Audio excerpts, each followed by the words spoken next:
Mood.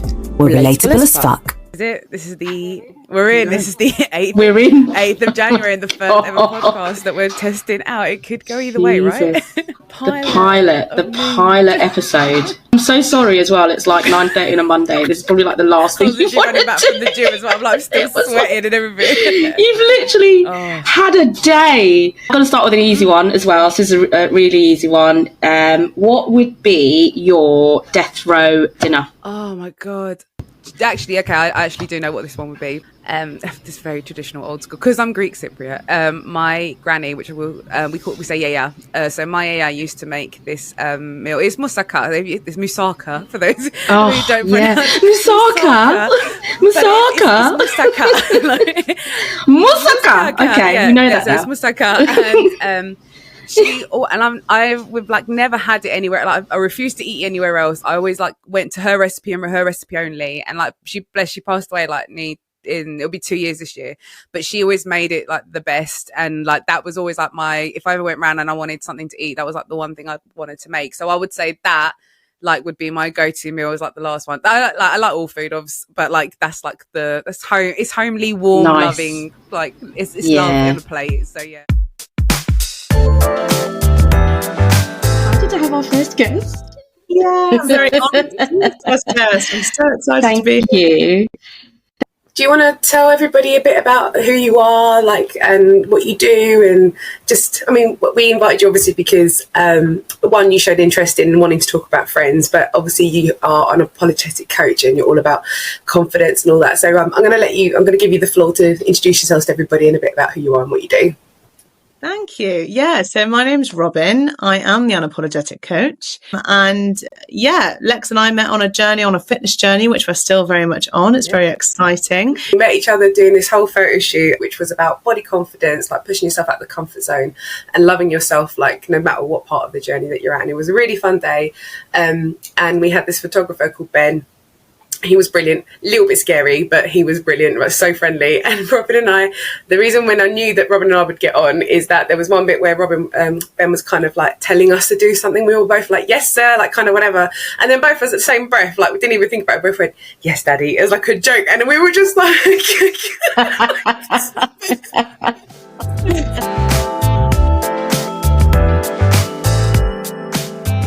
We kind of touched on like the admin of like having friends and the WhatsApp chats and everything else. And, you know, and there are times when I've just thought to myself, I'm just going to leave the chat. I'm just going to, and just be done with it. I'm just going to leave. But also at the same time, when you're in a group of friends as well, it's like, you kind of don't want to upset that dynamic. Again, it's that people pleasing thing, isn't it? It is people pleasing for sure. Yeah. Why don't I just stick to my guns and just leave the fucking chat? And it's like, and I feel like I get it. And it's, do you know what's awful now is that, you know, when you're like, if say we fall out with someone, like you might have fallen out with someone, and if they unfollow you, you're like, oh wow, we really fell out. Like we don't even follow each other anymore. Like, fuck, we don't hit some next level of falling out. Like it's so awkward and it's so ridiculous. And it's like if you leave the WhatsApp group, then it's like, oh shit, like you left the WhatsApp group, therefore like the friendships are all ended. And it's over. It's over. It's ridiculous. Like I'm still in a group that I know that I should technically leave. What's the right thing to do? What's the right thing to do? Is just to play stupid and I'm gonna fully challenge you, fully disagree here. You're gonna leave the group, aren't you? I will leave that group chat. I will leave that group chat. Cut and run, and that's okay. It's okay if you leave. It's okay if I leave. Like, if you want to call me and let's go for a coffee, let's do something random outside of the group, let's do that.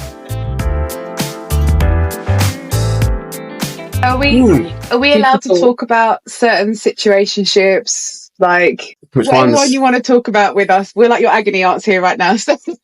What's a situationship? It's a beautiful thing sometimes. It's a beautiful thing. Is it friends with benefits? Is that what you're talking about?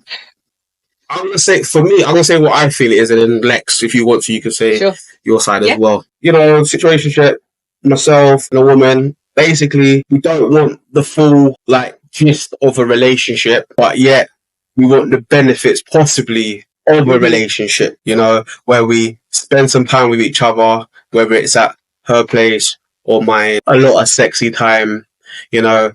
Yeah, situationship is just basically you have an understanding. You don't want the full relationship, but just the small benefits of relationship, like communication and affection and stuff like that. So then what's missing? So then what would be missing from like a normal full-blown I can answer that. I can totally answer that.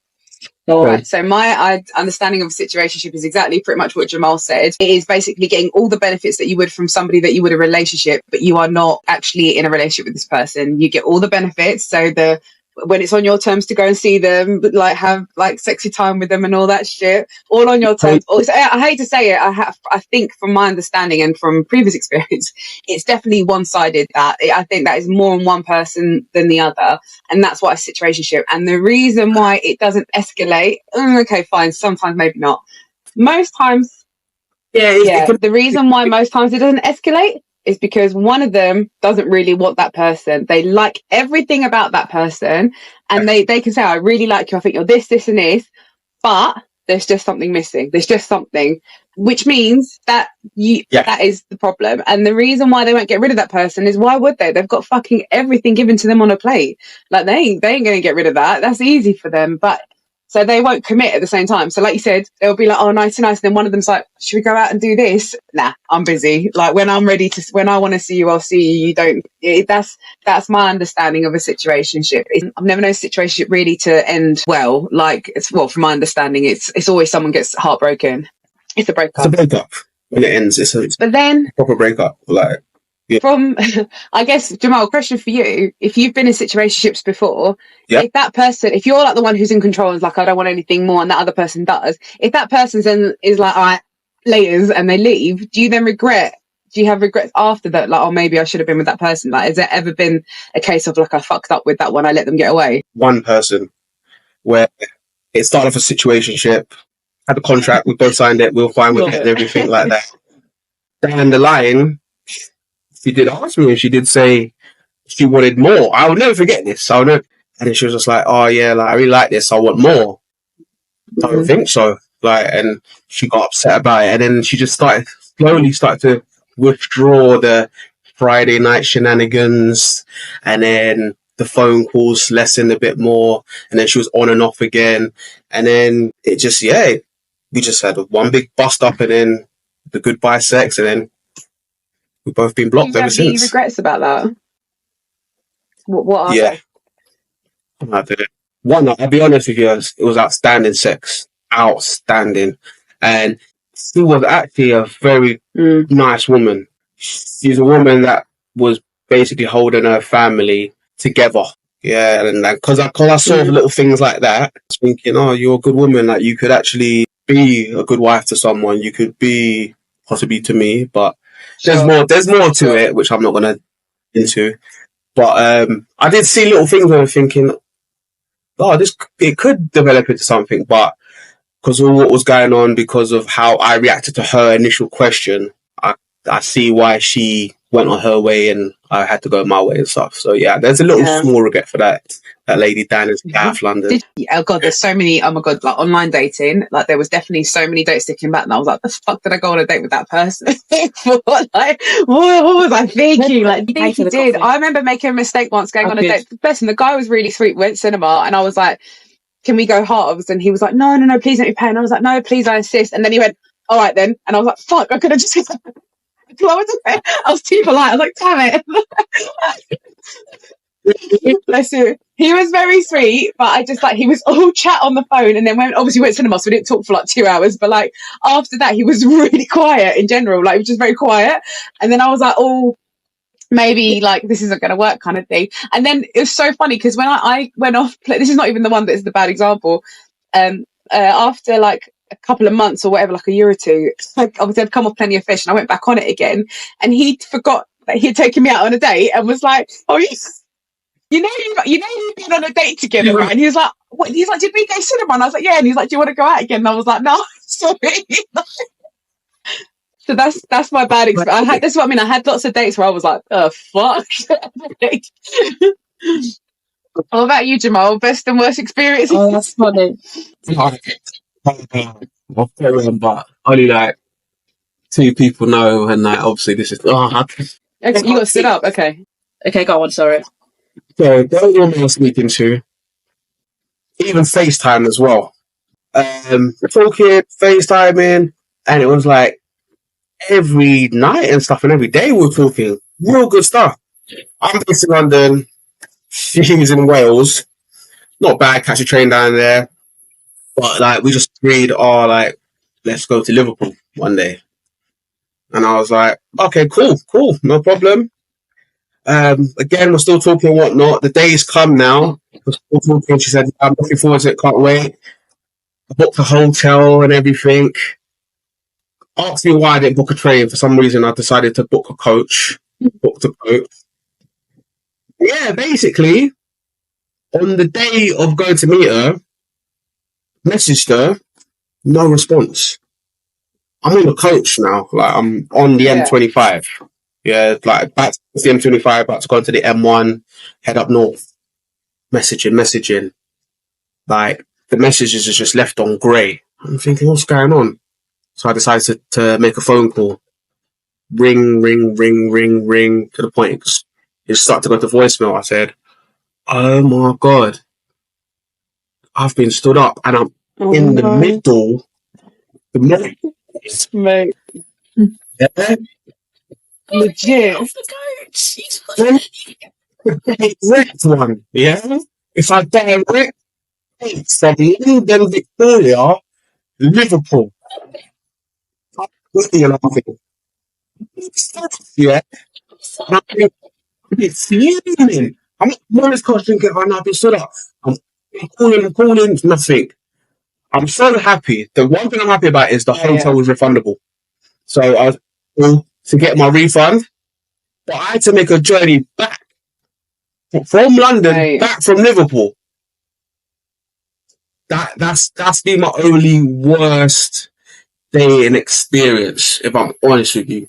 So, did anybody prepare, out of curiosity, anything that they wanted to say to an ex? It will be the most heartfelt sorry I would ever give in life to that woman. So, yeah.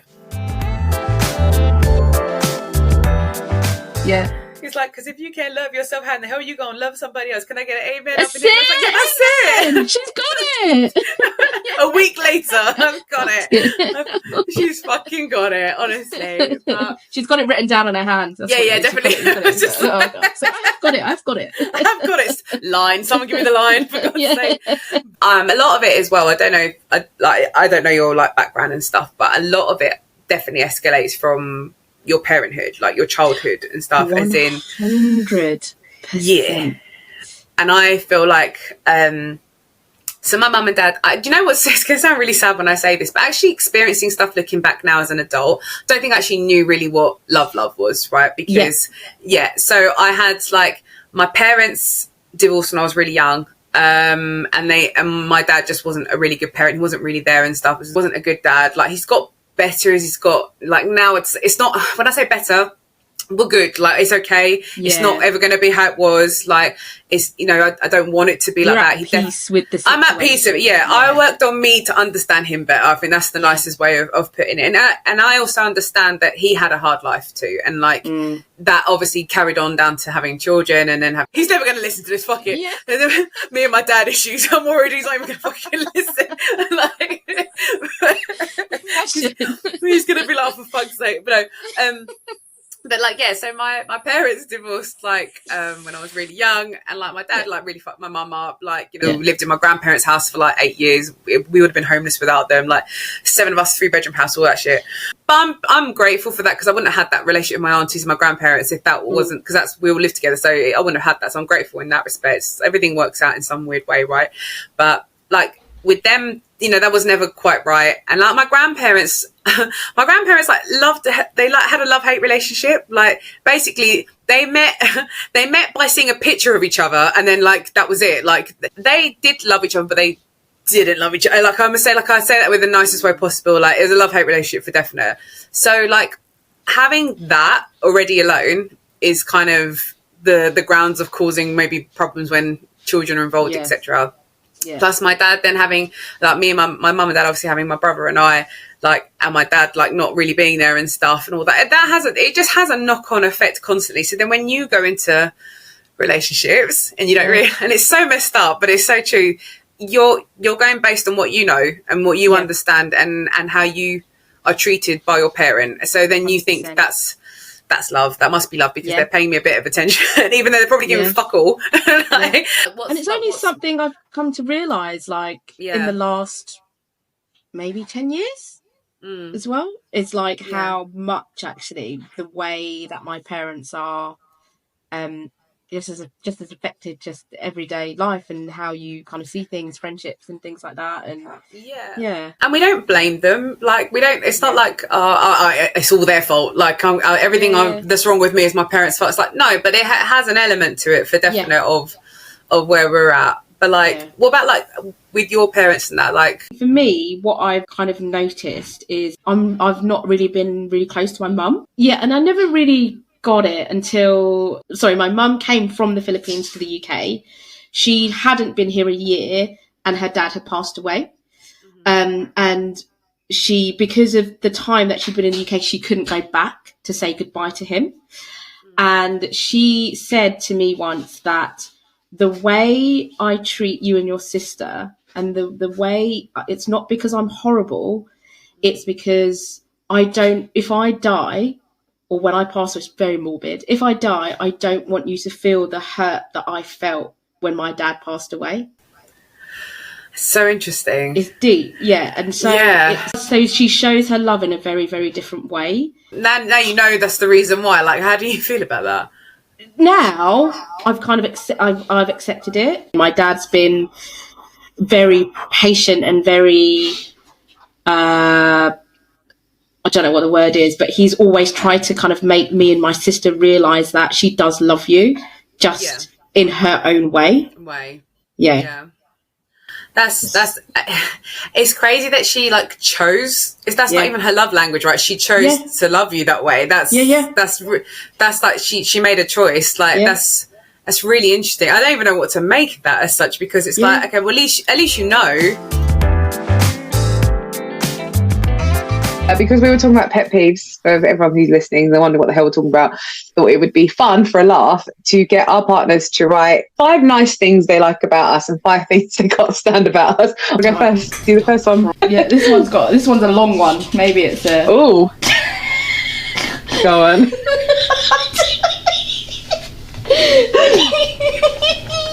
When you ask me if I like my dinner before I've even taken it out.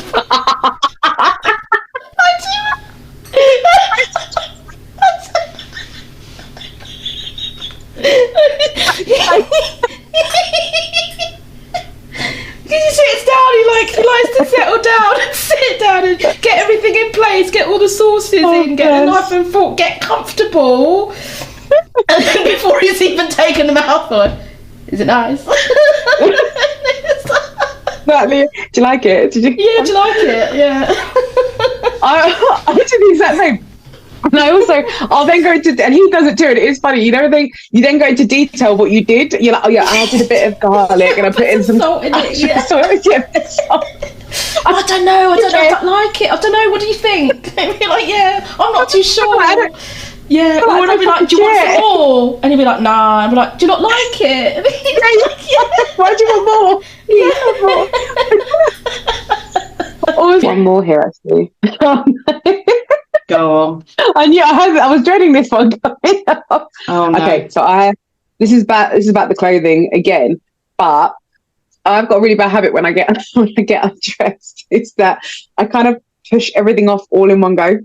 So like when your knickers are in your tights, basically. Okay. literally like 5 trousers. That's exactly it. I just shove everything off all in one go, and then I just throw it in the wash. He's like, what? Just separate them. Yeah, I'm with you on this one, Rick. It's just when you're like your vibe. Yeah. Yes, exactly that. Wow. You women really write it out, pour it. You lot like just pour it into like a novel, you get it all out. Yeah, pour it into a podcast. Don't get you pour it into a podcast. Yeah. Don't get me wrong as well though, we are petty as fuck too, and I'll tell you something now. Oh yeah. On my Instagram page there is a picture of me with a guy, and we've got our middle fingers up like this, right? And I don't know if you guys have seen it or not, and it was for a gig that I went to.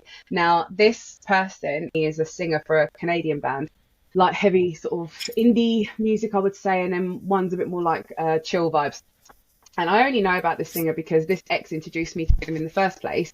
And I kind of got over the years into really liking them and stuff. And me and my mate, who I didn't know was a fan at the time, I found out she was a fan. We decided to go to one gig together. And I said to my mate, wouldn't it be so jokes if we like met? And the reason why it was a big thing to meet him is that my ex fucking loved this guy. It was like his icon, right? He loved all his lyrics, everything. He loved all his lyrics and everything, like massive. And he would always talk to me about him, blah, blah. Anyways, finally, like, we got to a point where we waited up until midnight. He came out and it was really cool. And I've seen the picture. And I went up to him and I said, just want to say I really enjoyed your gig tonight. It was fantastic. And I said, do you know what? Like, my ex introduced me to you, and the only good thing about him was getting to know your music and like getting to like know you. And he said, oh my God, thank you so much. And I'm so sorry. That's like how you came to know who I was. And I said, it's all right. Like, I'm married now. Like, we're all good. Like, whatever. And he goes, yeah, well, fuck that guy. And I was like, yeah, fuck that guy. And then he was like, should we take a photo? And I was like, yeah, please. And I said, oh, do you know what would be jokes? It'd be so, like, as a joke. I didn't think he would take it seriously. I went, if we just like put our middle fingers up, like to the ex kind of thing. He's like, let's do that. Let's totally do that. And I was like, ex. Oh. So when I did that, I was like, it was like some random closure on that situation. And I was like, it's the most pettiest thing as fuck. But I was like, I felt so amazing. Yeah. Is he following you? Who knows? I would have sent it to my ex. It's like, that's like me getting to meet Beyonce or something. Because I know all my exes like Beyonce. Sure. And then I pick up Beyonce, we're doing that. And I send it to all them fuckers. Like, yeah. You get me? Yeah. So it's a very deep conversation. Very deep. You've gone very deep today. I know. You must be starving as Mate, well. my belly is talking to the podcast. No, don't feel bad. No, it's been fun. Don't feel bad. Cool. Well, if you still here after all this time, thank you so much for listening. Then let's get to eat. I'm going to go to bed. And then a very random one. Random. I loved it. No, definitely. I loved it too. Mood. We're relatable as fuck.